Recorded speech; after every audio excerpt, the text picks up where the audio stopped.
दोस्तों, आज मैं आपको एक ऐसा सवाल का जवाब देने जा रहा हूं जिसने हजारों सालों से लोगों को सोचने पर मजबूर किया है कि अगर परमेश्वर सर्वशक्तिमान है तो फिर उसे मनुष्य रूप में क्यों आना पड़ा। क्या वो दूर से ही सब कर सकता था? क्या जरूरी था कि वो शरीर धारण करे? और अगर वो नहीं आता तो क्या होता? आज हम बाइबल, इतिहास और साइंस तीनों की रोशनी में इसका असली सच जानेंगे। परमेश्वर सर्वशक्तिमान है, फिर आया क्यों? ये सबसे बड़ा कन्फ्यूजन है। हाँ, परमेश्वर सब कुछ कर सकता था, उससे इंसान बनने की कोई मजबूरी नहीं थी।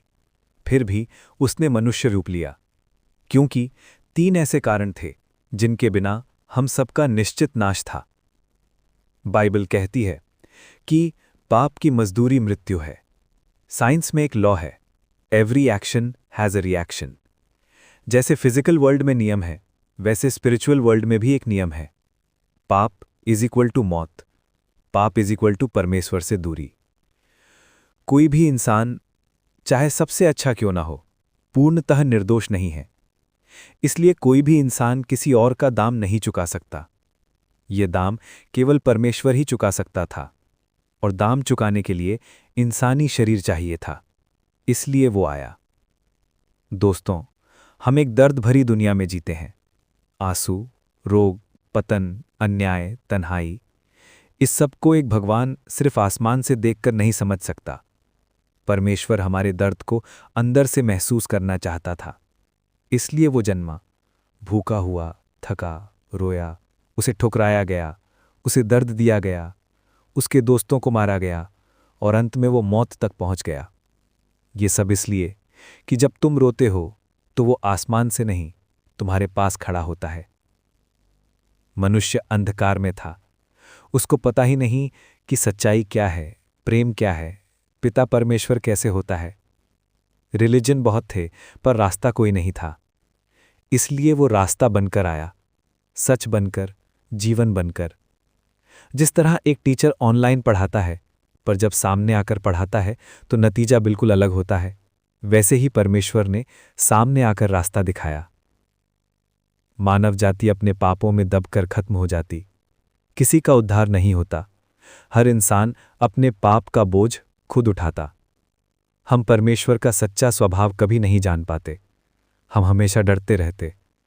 कोई रास्ता नहीं होता, सिर्फ कर्मकांड, धर्म और भ्रम। सच्चा जीवन, धर्म का सार, प्रेम की शक्ति, ये सब कभी समझ नहीं आता। इतिहास भी गवाह है कि उसके आने से दुनिया बदल गई। इंसानी अधिकार, गरीबों की सेवा, अस्पताल, अनाथालय, विद्यालय, माफी का सिद्धांत, प्रेम का अर्थ, दुनिया का कैलेंडर भी उसके जन्म पर आधारित है, बीसी और एडी। इतिहास में कोई दूसरा व्यक्ति ऐसा प्रभाव नहीं ला सका। पूरे ब्रह्मांड में एक समान मोरालिटी है। चोरी, हत्या, कपट, सब जगह गलत। जहां लॉ होता है वहां लॉ देने वाला भी होता है। साइकोलॉजी के मुताबिक मनुष्य अपने आप को नहीं बदल सकता। डीप कैरेक्टर चेंज एक हायर पावर के बिना संभव नहीं। मनुष्य को बदलने के लिए एक ऐसा शक्ति स्रोत चाहिए था जो मनुष्य के अंदर का शैतान तोड़ सके। वही शक्ति परमेश्वर ने मनुष्य रूप में लाई। सबके पीछे एक ही चिंगारी है। परमेश्वर ने संसार से इतना प्रेम किया, एक ऐसा प्रेम जो मनुष्य के लिए अपना रक्त तक दे दे। दुनिया के किसी धर्म, किसी ग्रंथ, किसी इतिहास में ऐसा प्रेम नजर नहीं आता कि परमेश्वर मनुष्य के लिए मर जाए। उसने आकर क्या किया? सिखाया प्रेम, दया, सत्य। चंगा किया बीमार, टूटे हुए लोग, माफ किया पापियों को, कुर्बानी दी हमारे पाप के लिए, जी उठा मृत्यु पर विजय, पवित्र आत्मा दिया जो आज भी हमारे साथ काम करता है। दोस्तों, परमेश्वर को आना जरूरी नहीं था, पर वो आया, इसलिए नहीं कि हम लायक थे, पर इसलिए कि वो हमसे प्रेम करता है।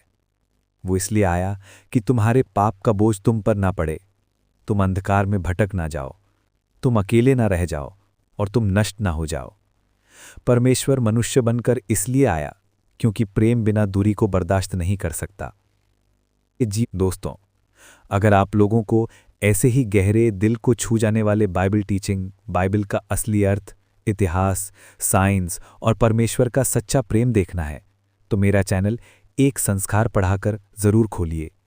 वहाँ आपको हर वीडियो आपके दिल को छूने वाला, आपके जीवन को बदलने वाला और परमेश्वर के प्रेम को प्रकट करने वाला मिलेगा।